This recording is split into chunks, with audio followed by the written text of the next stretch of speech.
ప్రభుత్వం ఏర్పడిన దగ్గర నుంచి డ్రగ్ ఫ్రీ రాష్ట్రంగా ఏర్పాటు చేయడం కోసం యాంటీ నార్కోటిక్స్ బ్యూరోని ఏర్పాటు చేయడమే కాకుండా పెద్ద ఎత్తున దానికి నిధులు సమీకరించి వారికి కావాల్సిన యాక్టివిటీస్ కావాల్సిన ఫండ్స్ అన్ని కూడా ఇచ్చాం.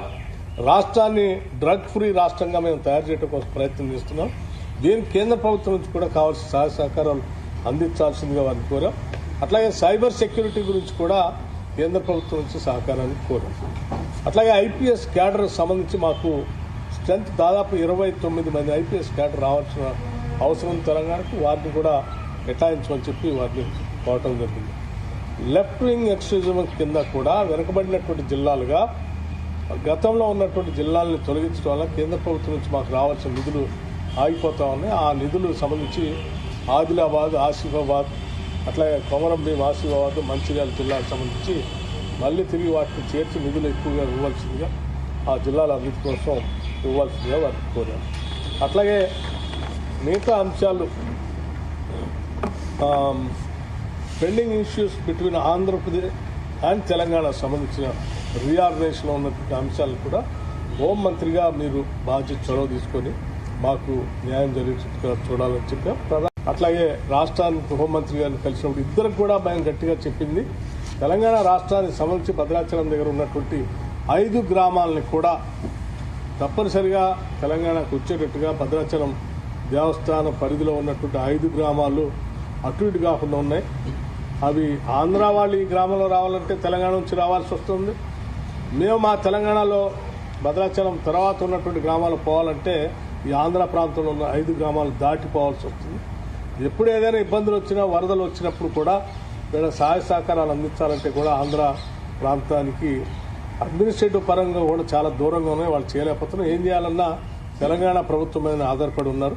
కాబట్టి 5 గ్రామాలను కూడా మాకు ఇచ్చేటట్టుగా చూడవలసిందిగా వారిని కోరటం జరిగింది. మేము అడిగినటువంటి ఈ అన్ని అంశాలకు సంబంధించి చాలా స్పష్టంగా రాతపూర్వకంగా ముఖ్యమంత్రి గారు సంతకం పెట్టి వారిని రిప్రజెంటేషన్ ఇవ్వడం జరిగింది. ఇచ్చిన ప్రతి అంశాన్ని కూడా వారు పరిశీలించి సావధానంగా మాతో చర్చించి వాటన్నిటిని కూడా సాధ్యమైనంత వరకు అమలు చేయడం కోసమే ప్రయత్నం చేస్తామని చాలా పాజిటివ్గా వారు స్పందించారు. వారు ఆ రకంగా స్పందించినందుకు రాష్ట్ర ప్రభుత్వం నుంచి వారికి ధన్యవాదాలు కూడా తెలియజేస్తున్నాం.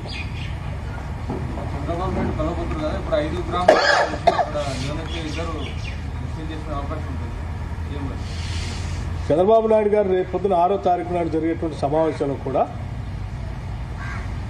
మేము చాలా రాష్ట్రానికి సంబంధించిన పలు అంశాలని అందులో పొందుపరిచి మాట్లాడుకుంటూ ఉన్నాం, ప్రయోజనాలకు సంబంధించి.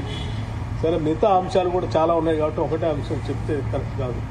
అజెండాలో చాలా అంశాలు అందులో పొందుపరుస్తాం. ఆ అంశాలన్నీ మీటింగ్ అయిన తర్వాత ఏం మాట్లాడాలని ఇప్పుడు చెప్తాం. అయితే డెఫినెట్గా కేంద్రంలో మేము అడిగినవి మాత్రం అంశాలు అక్కడ కూడా సందర్భాన్ని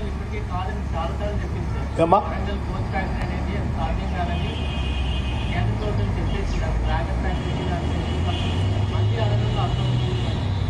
మళ్ళీ అడగటంలో అర్థం ఏంటంటే సాధ్యమైనంత వరకు దాన్ని సాధించాలని పట్టుదలే మళ్ళీ మళ్ళీ అడగటం దాన్ని అనుకున్నట్టుంటే అర్థం. ఒకసారి, 2 సార్లు, 3 సార్లు, ఎన్నిసార్లు అయినా సాధించేంత వరకు అడిగి సాధించడమే మా లక్ష్యంగా పెట్టుకుని ముందుకు పోతాం. ఇంకా దానివల్ల తెలంగాణ రాష్ట్రానికి పెద్ద ఎత్తున మేలు జరుగుతుంది కాబట్టి అది చట్టపరంగా ఆ రోజు అందులో పొందుపరిచారు కూడా మా హక్కుగా మేము పాటిస్తాం. అది కూడా అడిగా చేర్చేది. సారీ, ఎక్స్ప్లెనేషన్లో మిస్సింగ్ అయింది కానీ రాతలో ఇచ్చాము. బయ్యారం స్టీల్ ఫ్యాక్టరీకి సంబంధించి కూడా ఇన్ రైటింగ్గా ఇచ్చాం.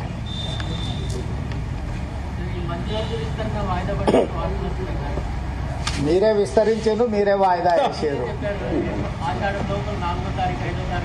నేను తారీఖులు ఏం చెప్పలేదు. విస్తరించాలి, పిసిసి అధ్యక్షుడిని నియామకం జరగాలి, మంత్రివర్గ విస్తరణ జరగాలని ఏఐసిసి అధ్యక్షుడికి విజ్ఞప్తి చేసినాం. వాళ్ళ పరిశీలనలో ఉందని చెప్పినాం. ఇప్పుడు కూడా వాళ్ళ పరిశీలనలో ఉంది. మీరే విస్తరించారు, మీరే శాఖలు పంచారు, మీరే వాయిదాలు వేసారు. అది కూడా నేను అడిగాను. 7 తారీఖు 3 సంవత్సరాలు పూర్తవుతుంది, ఆ లోపల కొత్త అధ్యక్షుడిని నియమించండి అని చెప్పి నేను విజ్ఞప్తి చేసిన. ఇప్పుడు బాలు ఏఐసిసి అధ్యక్షుడు కోర్టులో ఉంది. దీనికి సమాధానం మీకు అక్కడి నుంచే సరైన సమాధానం వస్తుంది. అది అక్కడ చెప్పాల్సిందే. నాకు ఏకాభిప్రాయం ఉంది, ఆల్రెడీ చెప్పేసిన. వేరే వాళ్ళని నియమించండి, దాంట్లో ఏం భిన్నాభిప్రాయాలు, ఏకాభిప్రాయం. మీ పాలనపైన ఇప్పటికే తెలంగాణ ప్రజలు విమర్శించున్నారు. తొందరలోనే టార్చ్ వేసుకుని బీఆర్ఎస్ కోసం పరిస్థితి తెచ్చారు కదా. వాస్తవమే కదా. బీఆర్ఎస్ ఎక్కడుందో ఇప్పుడు టార్చ్ లైట్ వేసి ఎత్తుకాల్చింది కదా. ఏడుంది బీఆర్ఎస్? సింగిల్ సీటు కూడా పార్లమెంట్లో లేదు. పార్టీ పుట్టినప్పటి నుంచి 25 సంవత్సరాలలో ఇంత దీనావస్థ ఎప్పుడూ లేదు. ఇప్పుడు ప్రజలు కాదు, కేసీఆర్ కూడా బీఆర్ఎస్ ఏడుందని టార్చ్ లైట్ వేసి ఎత్తుకోవాల్సిన పరిస్థితి వచ్చింది. కాలగర్వం కాదు, గత చరిత్ర బీఆర్ఎస్ అనేది. బీఆర్ఎస్కు గత చరిత్ర ఉన్నది కానీ భవిష్యత్తు లేదు. నిన్న లక్ష్మణ్ కూడా రాష్ట్రపతి ప్రసంగం ధన్యవాదాలు తీర్మానం మాట్లాడుతూ 5 నెలలకే విసిపోయారు ప్రజలు, ఇప్పుడు మార్పు కోరుకుంటున్నారు, ఎప్పుడు ఎలక్షన్ జరిగినా బీజేపీ రావడం ఖాయం. ఎప్పుడు జరుగుతుందని వారి ఉద్దేశం? ఏమో మీ మీద మరి అంత నమ్మకం ఉంది, ఎప్పుడైనా జరుగుతుంది వాళ్ళ కోరిక. ఉత్తరప్రదేశ్లో వాళ్ళ ప్రభుత్వం మొన్ననే వచ్చింది, ఏం జరిగింది?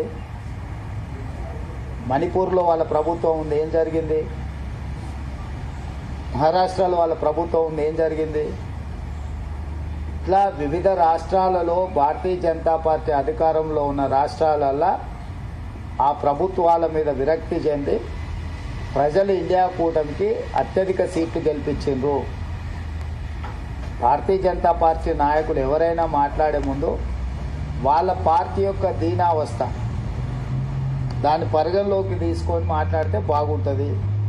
రెండవది, భారతీయ జనతా పార్టీ నుంచి కానీ బీఆర్ఎస్ నుంచి కానీ ఇంతకు మించి తెలంగాణ ప్రజలు ఏం ఆశిస్తలేరు. ఎందుకనంటే వాళ్ళ ఆలోచన, వాళ్ళ అక్కస అనేది ప్రజలందరికీ తెలుసు. జరగబోయేటువంటి ఇరు రాష్ట్రాల ముఖ్యమంత్రుల సమావేశంలో విభజన చట్టంలోని హామీలు పెండింగ్ అంశాలు కదా. ఇవాళ అదే అంశాల మీద మీరు ప్రధానమంత్రి గారిని, అమిత్ షా గారిని వాళ్ళ దగ్గర ఈ ప్రస్తావన ఏమైనా వచ్చిందా? ఇట్లా ఇతర ముఖ్యమంత్రులను కలిసి కూర్చొని మాట్లాడుకోబోతున్నాం.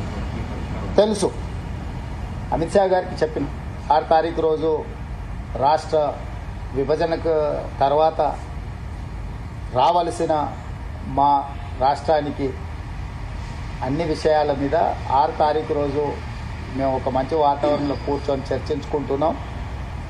మీ సహకారం కూడా సమస్యల పరిష్కారానికి ఉండాలని అమిత్ షా గారికి చెప్పినాం.